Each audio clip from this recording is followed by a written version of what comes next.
So you want your first godly in MM2. We've all been there before. And take this from experience, you do not want to be one of those beggars that just gets bullied by the rich guy in your server. Free godly, please. My dog just died. No, you're fat and poor and ugly, and you feel that rage festering inside of you that you just start lashing out at the world, and they're dead, and she's spazzing on the ground. I didn't mean that last part. YouTube, don't demonetize me. So today I'm gonna be teaching you the best ways to get murder mystery 2 godlies. Okay, the first way to get a godly is honestly the easiest, but the most expensive, and that's spending real life money, baby. So there's always a godly bundle out for sale. They're a tad bit expensive these days, but it does give you godlies. As you can see right now, the bundle that's on sale is the Christmas bundle. Why on earth it's a Christmas bundle since it's March?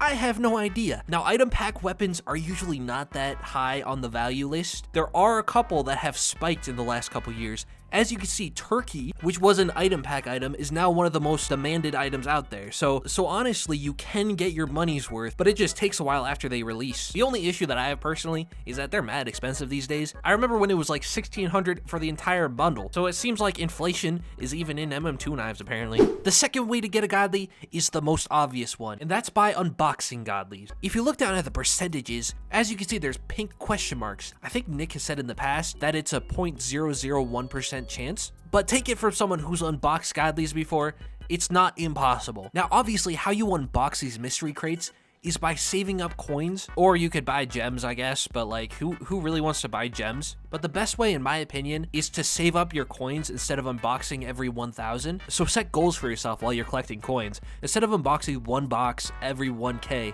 save up to like 10K or 20K, and then you can unbox 20 boxes. I'm just gonna unbox just in case, you know, maybe it'll give me a godly. I don't know.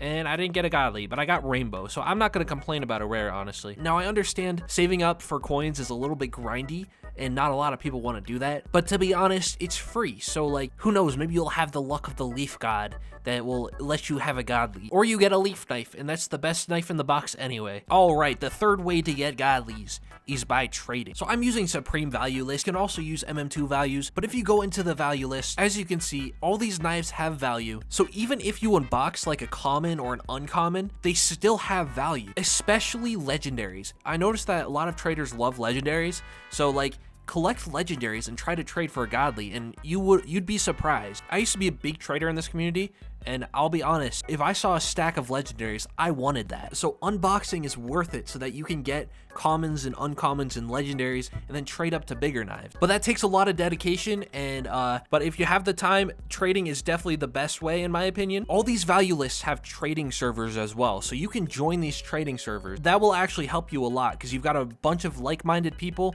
who just want to trade weapons. That's definitely the best way to go. So the next way we're going to talk about is tied to trading a little bit, but that is saving your event knives. So luckily the Christmas update never left, so I get to show you guys what I'm talking about. So if you go into the battle pass here, there's all these knives like log cutter, frost flame, wrapped, like these commons and uncommons and rares that don't have that much value right now, but like a year from now or like 2 years from now, they will have a lot of value. I myself have so many of these knives that have just been sitting in my inventory that I have no idea if they're like rare or not, but just for reference, I have 91 bat guns. And if you go over here into the value list, the bats gun is worth 3 value now. So all the bats guns that I have the value of 273, which can get me some of like the mid-tier godlies like candy. So saving your event knives is definitely worth it, and you can 100% trade these. I'm too lazy right now, but like I'd like to go through all of my event knives and see how much value they are, because I guarantee you I have at least a couple hundred. And I'm not saying anything, but Easter's coming up, so like, you know, maybe there'll be event knives for Easter and you can save those. Okay, so the next way that I'm going to be talking about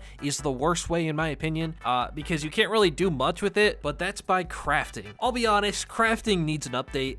It's needed an update for the last like 6 or 7 years, but if you click right here in the crafting station, as you can see, you can salvage weapons and save enough crystals to get the sear knife so that you could save up and get the painted sear knife, which I would not recommend doing this. This is not worth it. All the painted sear knives are like 3 value, so you just lose value if you did this. But there is the sear knife, so you can salvage your legendaries and get a sear. I'd give you a demonstration, but like all my legendaries I can't salvage for some reason, and the ones that I can salvage I only have 1 of, so I'm not gonna do that. But back in the day, Nicholas would add a crafting recipe every once in a while. I think the godly flames used to be on here, but I said this a second ago, but crafting really needs an update. Like, if anything needed an update, it's crafting. Now, I mean, look at this. Season 1 of crafting will be released later this season. Season 1 came out 5 years ago. I'm gonna be honest, we are not getting a crafting update before Season 1 ends. So this entire message was just a lie. I don't know if I can ever forgive Nicholas for this, honestly. Okay, so this last thing that we're gonna be talking about is actually a pretty good one, and that is entering giveaways. And so you may be thinking, where can I find giveaways? To be honest,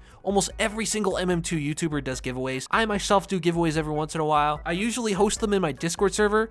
Link in the description. Please join my Discord server. But I definitely would go check out your like favorite YouTubers, Discord servers, and their channels, and I guarantee you'll find some giveaways. You can even find some on like TikTok and Twitter. They're everywhere. Literally, giveaways are everywhere. Now, obviously, there's only a chance that you can get the godly, but you know, it definitely doesn't hurt to try. So that's all the ways that you can get Murder Mystery 2 godlies, mostly for free. Obviously, like the item pack ones you have to pay for, but if you are trying to get into Murder Mystery 2 and you're trying to figure out how to get godlies, my advice to you is trading. Trading is the best way to get godlies, 100%. Now, obviously, I left out begging because nobody really likes begging that much, but I mean, for me personally, if I saw like a nothing to harvester account or like nothing to something account, I always try to like, you know, give them a godly or something just to be nice and help them on their journey to getting that item. So begging might actually work for some people, I don't know. Or maybe I'm just a sucker, who knows. Anyways, if you found this video helpful, feel free to like and subscribe. Now, this is the part of the video where I thank all my channel members. If you guys didn't know, I actually updated my channel membership. We have new loyalty badges, and we're gonna have some new emojis coming soon. I'm gonna start live streaming soon, so if you want to be able to use these emojis or support the channel. But also, thank you to Blurred Static, Stripes, Thunder1174, and Grayson Nature Homestead being members. I really appreciate it. Thank you for supporting the channel. But anyways, I guess that's all for me today. If you haven't already, feel free to like and subscribe. I hope you have a fantastic day, and as they say, stay breezy.